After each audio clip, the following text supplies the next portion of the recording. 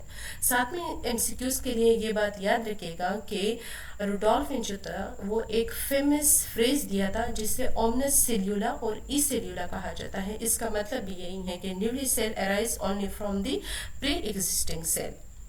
اب ہم چلتے ہیں. Now let's start to discuss about the size and shape of cell. Basically smallest cell جو ہے وہ مائکوپلازما بیکٹیریا میں پایا جاتا ہے، اور لارجسٹ سیل جو ہے وہ اووم سیل آف برڈ آسٹرس میں پایا جاتا ہے. اگر شیپ کے لحاظ سے ہم سیل کی بات کرتے ہیں تو راؤنڈ سے لے کر ارریگولر سائز تک کے بہت زیادہ سیل جو ہے وہ تمام لیونگ آرگنزم میں موجود ہوتے ہیں. Now let's start to discuss about the comparison between plant and animal cell. Plant اور اینیمل سیل کی کمپیریزن میں ہم بات کرتے ہیں تو پلانٹ سیل کے پاس جو ہے وہ سیل وال موجود ہوتا ہے، اور یہ سیل وال جو ہوتا ہے سیلولوز سے مل کر بنا ہوتا ہے. اور اسی سیلولوز کی وجہ سے پلانٹ کی باڈی جو ہوتی ہیں ریجڈ ہوتی ہیں، سخت ہوتی ہیں، اور پلانٹ کے اندر ایک پگمنٹ جسے کلوروپلاسٹ کہا جاتا ہے موجود ہوتا ہے. اسی کلوروپلاسٹ کی موجودگی میں پلانٹ اپنے لیے خوراک خود تیار کرتی ہیں، فوٹوسنتھیسس کا پروسیس کرتی ہیں اور گلوکوز کی فارمیشن کرتی ہیں. اس وجہ سے پلانٹ جو ہے وہ انڈیپینڈنٹ ہے. اور اس میں جو ہے لارج ویکیول پایا جاتا ہے. ویکیول جو ہوتا ہے وہ ویسٹ مٹیریل اور واٹر وغیرہ کے اسٹوریج میں ہیلپ کرتا ہے. اس کے برعکس جو اینیمل سیلز ہیں اس میں نہ تو سیل وال موجود ہوتا ہے اور نہ ہی کلوروپلاسٹ ہوتا ہے، لیکن اس میں سینٹریولز اور لائسوسوم موجود ہوتا ہے جو آگے ہم جا کر آرگنیلز کے لیکچر میں کور کریں گے. Now let's start to discuss about the similarities between plant and animal cell. Both cell of plant and animal are eukaryotic and both have contain the nucleus and both have a cell membrane. یہ تین major similarities plant animal میں پائی جاتی ہیں کہ یوکریوٹک ہے، nucleus ہے اور cell membrane ان میں پائی جاتی ہیں. اس کے بعد جو ہیں دا موسٹ امپورٹنٹ جو ہے وہ یہ ہیں کہ میں اپنے لیکچر کے لاسٹ میں آپ کو نیولی ایڈوانس یا انوینشن جو چیزیں ہوئی ہیں ان کے بارے میں آپ کو میں ایک سلائیڈ میں آ کر بتایا کروں گی.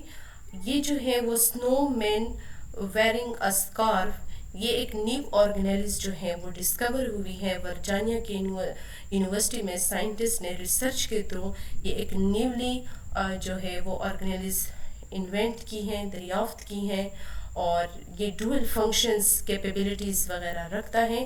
اور انشاءاللہ آگے والے لیکچرز میں اس پر میں ایک چھوٹی سی ویڈیو بنا کر آپ کو بتاؤں گی. Thanks for watching, subscriptions and like my channel. اب تک کے لیے اتنا ہی. اللہ حافظ.